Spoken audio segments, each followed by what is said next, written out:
Сәлем достар. Суретке назар аударамыз. Сіздер бойларыңыздың қалай өсетінін білесіздер ма? Сіздер сүйек жарақаттанған кезде оның қалай қалпына келетінін білесіздер ма? Сіздер ота жасалғаннан кейін олардың қалай бітесіп кететінін білесіздер ма? Бүгін осы сұрақтың жауабын табу үшін біз сіздермен митоздың биологиялық маңызы деген тақырыпты өтетін боламыз. Ал енді мына суретке назар аударайық. Біз алдыңғы сабақтан сіздермен бір жасушалық айналымды өткен болатынбыз. Суретке назар аударамыз. Бір жасушалық айналымда интерфаза болады. Одан кейін қараңыз, митоз фазалар болады және цитокинез болады. Қазір біз осылардың митозына тоқталатын боламыз. Митоз дегеніміз, көне грекше митоз жіп деген мағынаны білдіреді. Дене, яғни соматикалық жасушалардың бөлінуі, митоз жасуша көбеюінің бір түрі. Ол ДНК ақпаратын толық қатесіз көшіреді, жаңа жасушаларды жасайды. Митоз дегеніміз, яғни жыныссыз көбеюдің бір түрі. Митоз кезеңдерімен танысамыз бүгін біз. Профаза, метафаза, анафаза және телофаза деген кезеңдермен танысатын боламыз. Енді мына суретке назар аударамыз. 2N, 4S. Бұлар нелер? 2N дегеніміз хромосомалардың саны, яғни хромосома жиынтығы екен. 4S дегеніміз ДНК молекуласының саны. Енді біз диплоидты және гаплоидты жиынтық деген қандай хромосомалардың. Енді солармен танысаймыз. Мына жерде қараңыздар, 2N 4C деп тұр. Енді 2N мен 4C-ні суреттен сипаттап көрейік. Ал кеттік, мына диплоидты жиынтық деген қараңыздар.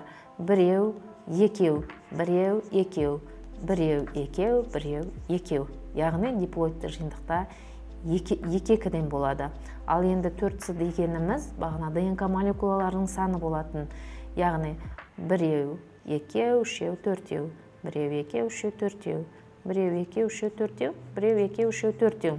Енді екінші суретке назар аударамыз. Бұл жерде гаплоидты жиынтық екен. Мына қарап отырсаңыздар, мына біреу, біреу, біреу және біреу. Яғни бір-бірден ғана. Сондықтан бұлар гаплоидты жиынтық болып табылады. Ал енді ДНК молекуласының санына келек, яғни сыға мына біреу, екеу, біреу, екеу, біреу, екеу, біреу, екеу.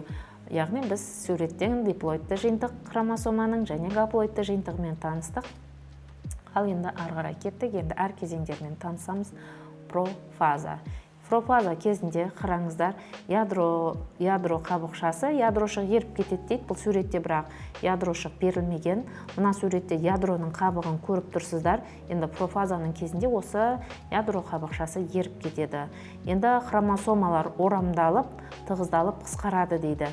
Енді біз алдыңғы сабақта, мысалы, интерфазаны өткен кезде мынандай ішінде бана ДНК молекуласы осындай жіп сияқты осылай жүрген, сондықтан бізге хромосомалар анық көрінген жоқ. Ал енді профаза кезінде осы жіпшелер алады екен дағы, бүйтіп орамдалады. Осытып орамдалған кезде олар, мына көрдіңіздер, олар тығыздалып жатыр және қысқарып жатыр. Сондықтан біз профаза кезінде біз хромосомаларды біз анық көре алатын боламыз. Бұл кезде центриолдар тартыла бастайды. Центриол дегеніміз мына қара нүктеге ұқсаған, осылар центриолдар. Осы центриолдар екі полюске тартылады. Тура глобуста қалай айтамыз, солай айтамыз. Қараңыз, екі полюске тартылады. Бөліну ұршық жіпшелер пайда болады. Мына центриолдағы мына қара сызықтар, осылар бөліну ұршық жіпшелері. Ал енді осы жердегі хромосома мен ДНК молекуласының санын жазып көрейік. Мына біреу, екеу. Сондықтан бұл жерде жазамыз екі хромосома, 2N болады. Хроматида саны біреу, екеу, біреу, екеу. Сонда төртеу болды. Мына 1, 2, 3, 4. Яғни 4C болады. Профазаның соңында көрдіңіздер, метафазаға келген кезде сіздер ядро қабықшасын көріп тұрған жоқсыздар. Енді метафазаны қараңыздар, тура глобус сияқты айтамыз. Глобустың біз ортасын экватор жазықтығы дейміз. Дәл сол сияқты хромосомалар экватор жазықтығына жиналған. Ал енді әр хромосома екі жақтан жіпшелерге, бағана айттық қой жіпшелер деп, міне бір жағы центриолға, бір ұшы центромераға бекінген.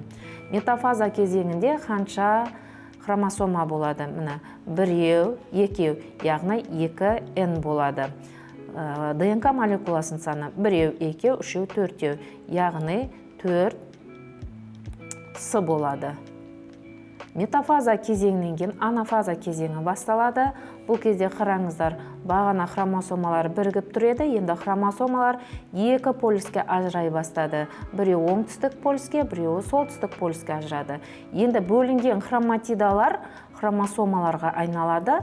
Хромосомалар оралмалы күйден жіпшелерге айналады. Бағана профаза кезінде олар оратылса, енді олар керісінше оралмалы күйден жіпше күйге айналады. Енді санап көрейік, бұл жерде қанша хромосома, қанша ДНК молекула саны. Бұл екі полюске ажырағандықтан бұлар жеке есептеледі. Біреу, екеу, үшеу, төртеу. Сондықтан бұл жерде 4 хромосома болады. Сондықтан 4N болады, және 1, 2, 3, 4 С болады. Осыған назар аударамыз, осы жерден жаңыз кетпеуіміз керек. Енді ең соңғы фаза телофаза кезеңі. Телофаза кезеңінде қарасаңыздар, бастапқыда қараңыз, мынерде ядро қабықшасы жоқ еді ғой. Мына телофаза кезеңінде ядро қабықшасы пайда болды. Бір, мына жерде екеу. Одан кейін бөліну ұршық жіпшелері, көрдіңіздер, мынау центриолдарда бөліну ұршық жіпшелері жойылып кетті. ДНК жіпшелерге айналған. Мына жерде жіпшелерге айналған. Енді ядрошық пайда болады. Бұл суретте де ядрошық көрсетілмеген. Жеке жасуша, екі жеке жасуша пайда болды. Мына бір жасуша және екі жасуша. Осы телофазаның соңында цитокинез пайда болады. Жасушалардың күрделі бөлінуінің ақырғы телофаза сатысында жасуша денесінің теңдей екіге бөлінуі болады. Мына біз бастапқыда көрсеттік қой. Мына 4 кезең, мына профаза, метафаза, анафаза, телофаза деп. Соның ең соңында осындай цитокинез деген болады. Ал енді телофаза кезеңінде бізде қанша хромосома, қанша хроматида пайда болады. Мына 1, 2, мына жеке санаймыз 1, 2, 1, 2. Сондықтан 2 N болады және 2 ДНК молекуласы болады. Сонда 2N, 2 ДНК молекула саны болады. Митоздың маңызы қандай екен? Бірінші, аналық жасушадағы митоз барысында пайда болған генетикалық материал жас жасушаға теңдей бөлінеді. Жас жасушаларда генетикалық ақпарат аналық жасушадағы генетикалық ақпараттың дәлме-дәл көшірмесі болып табылады. Үшінші, бөлінгеннен кейін жас жасушаларда хромосомалардың аналық жасушаларда хромосома санына сәйкес болады. Сондықтан бастапқыда 2N болса, 2-ге бөлінгендіктен екеуінде теңдей 2N болды. Оны біз дәлелдедік. Одан кейін регенерация, терінің қалпына келуі, сүйектің өсуі, бұлшықеттің қалпына келуі осындай жасушалардың бөлінуі есебінен жүзеге асады екен. Сонда бағанағы бірінші суретте көрсетілген, яғни терінің ота жасағанда терінің қалпына келуі, сүйектің бір-біріне бітесіп, ары қарай өсіп кетуі, бұлшықеттердің қалпына келуі, регенерация процесінің барлығы митоздың қызметіне байланысты екен. Енді тест тапсырмасын орындап көрейік. Бірінші, суретте митоз жолымен бөлініп жатқан хромосомалар берілген. Енді суретте түзілген еншілес жасушалардағы хромосомалар дұрыс берілген дейді. Енді осы жерде мына суретке тура ұқсас біз жасушаны табуымыз керек. Енді бұл жерде тапсырма өте оңай, балалар. Мына жердегіні бірінші санап көрейік, қаншау бар екен. Мына біреу, екеу, үшеу, төртеу, бесеу, алтау, жетеу, 8. Енді әрине А суретте 4-еу, Б суретте де 4-еу ақ. Енді мына екі жауаптың біреуі дұрыс. Енді санап көрейік. Д суретін санап көрейік. Біреу, екеу, үшеу, төртеу, бесеу, алтау, жетеу. Болды жауап. С жауабы дұрыс болды. Санап көрейік. Біреу, екеу, үшеу, төртеу, бесеу, алтау, жетеу, 8. Мына суретте де 8. Бұл жерде жай ғана санай салуға болады. Бірақ андай сәйкестендіріп де табуға болады. Енді екінші тапсырмаға, митоз бен миоз үшін қандай анықтама дұрыс дейді. Сондықтан біз бүгін митозды өткендіктен мына ертегі дұрыс осы бүгінгі тақырыпқа сәйкес анықтамаларды тауып алайық. Генетикалық тұрғыдан алғанда бірдей жасушалар түзіледі. Мына жауап иә. Енді екінші, хромосомалардың санын екіге бөледі дейді. Мына жерде жыныссыз көбеюге қатысады дейді. Мына жауапта сәйкес болып тұр. Енді жынысты көбеюге ол миоз қатысады. Мына жауап сәйкес келмейді, және мына жауап сәйкес келмейді. Ал енді мынаны көрейік, енді миозға қараймыз. Зақымдалған жасушаларды қайта қалпына келтіреді. Бұл миоздың емес, бұл митоздікі болған. Сондықтан мына жауап сәйкес келмейді. Енді қараңыздар, хромосомалардың санын екіге бөледі дейді. Мына жауап сәйкес келеді. Сондықтан екінші сұрақтың жауабы С болғаны. Ары қарай кеттік. Үшінші, жасуша бөліну кезінде келесідей үдерістер байқалады дейді. Жасуша ішіндегі ДНК екі еселенеді дейді. Пайда болған еншілес жасушаларда хромосома саны аталық жасушаларда хромосома санымен тең болады дейді. Енді төменде жасушалардың бөлінуінің қандай түрі жүзеге асырылады дейді. Сонда қазір біз мыналардың ішінен біз митозды іздейміз. Генетикалық тұрғыдан алғанда әртүрлі миоз. Бұл жерде миоз берілген, сондықтан мына жауап қате.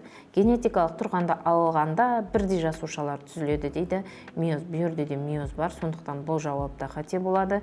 Генетикалық тұрғыдан алғанда әртүрлі жасушалар түзіледі дейді. Бұл митоз үдерісі жоқ. Митозда бірдей болады. Сондықтан бұл жауапта сәйкес емес. Енді төртінші жауапты қарайық. Генетикалық тұрғыдан алғанда бірдей жасушалар. Иә, бірдей жасушалар түзеді, митоз үдерісі. Сонда төртінші жауаптың дұрыс болғаны. Мына сұраққа келетін болсақ, қараңыз, мына жерде жасуша циклінің сызбасы берілген. Митоз циклінің кезеңін реттілікпен белгілеңіз және атауын жазыңыз дейді. Мына жерде, балалар, интерфаза кезеңдері болған. Мынау интерфаза кезеңі. Енді мынадан бастаймыз біз. Мына профаза, мына метафаза, мына анафаза, мына телофаза. Келесі сұраққа көштік. Тура сол сурет. Бұл жерде бізде цитоплазманың бөліну жүретін жасуша циклінің кезеңін белгілеңіз, атауын жазыңыз дейді.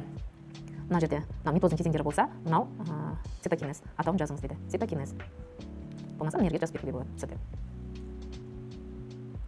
Осымен біздің сабағымыз аяқталды. Келесі сабақтарды жіберіп алмау үшін біздің арнамызға тіркелуді ұмытпаңыздар.